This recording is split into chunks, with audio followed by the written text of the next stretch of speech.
On the road, yes people, welcome back to West Ham Unofficial. I hope you are. Although it's time for the road trip. Crystal Palace away today. It's a really tough game, isn't it? Taking into consideration the hard game we had midweek. It's our final Thursday-Sunday assignment of the season, and it's going to be a tough one, as they always are. Look, Crystal Palace fresh off the back. Fresh should be the main point to start with, after not playing since last weekend. And they didn't just play last weekend; they beat Liverpool at Anfield last weekend. So they are nothing that we should be taking lightly today. They're a side that loiter around mid-table pretty much every season. They had a bit of a scare a couple ago and brought in Roy Hodgson, but they've now got Oliver Glasner in charge. We've met him before.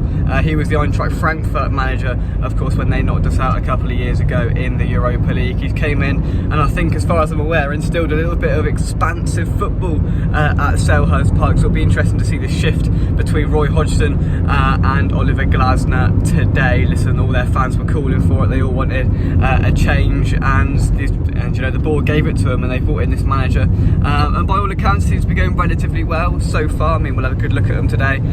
But look, the sort of non-negotiable point when you go to Selhurst Park is watch out for Elise Eneze. Zaha used to be in that category, but of course he's moved on. Elise Eneze, big players, pacey players, players that can cause damage in a really short amount of time. We need to make sure that we sort of nullify their threat as much as possible today, because they can be a big problem for West Ham. Look, there's going to be fatigue, there's going to be tired legs today. That goes without saying. Most of the players were completely out on their feet after an hour on Thursday night. We've got very little squad depth, we know that.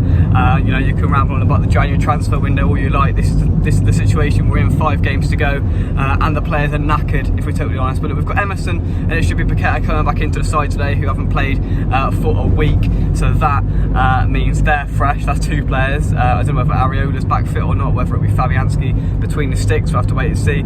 Question marks on Mavropanos as well. Is he back fit, or will it be Zuma and Agerd again? I'm not entirely sure. Of course, Ogbonna came on, didn't he, in the game, because I think Agerd went off. So is he injured? I don't know. Moyes gave no indication of any injury problems or non-problems in his pre-match press conference. So we're a little bit in the dark on this one. So it's going to be an interesting one. That lineup before will be telling, but it's also about how fit the players are that are out on the pitch, which will be the biggest indication of how this afternoon will go, in my opinion. It's got to change things up a little bit. Chuck Johnson and Ings in there, give a couple of players a desperate rest. Look, I would bring Antonio on at half time, just give him that 45-minute break, because he looked knackered come the end on Thursday. I know we look less effective without Antonio leading the line, but if we're playing for 90 minutes, it will be more ineffective because it will just be blimmin' knackered. So let's have him on at half time, make that the plan, put Ings up front with Bowen, maybe go a little bit narrower,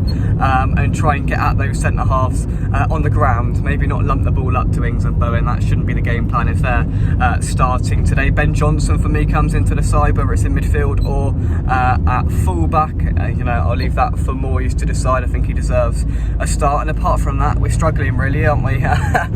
In terms of changes, I don't really want to see Phillips in there, if I'm totally honest. Then we're down to youngsters.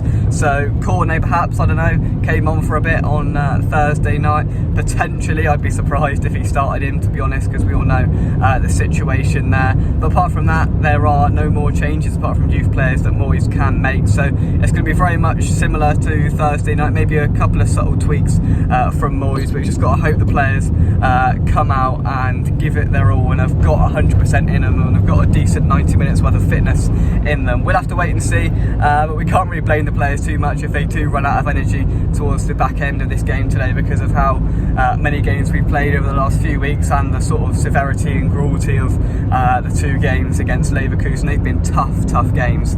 We've defended for a lot of them. They've spread the play really well, and they made us run a hell of a lot. So look, that's going to play a factor today, absolutely. There's always goals in this game. That seems to be guaranteed over the last few years. 4-3 loss at their place last season. The 1-1 draw back at the London Stadium earlier on this season. So goals relatively much guaranteed. I'm going to go for a Desmond, as I said on the preview last night, 2-2. If we win this, I'll be quite surprised actually, because of the situation. I'll take a win 100%, but a point is probably a safe bet, if I'm honest.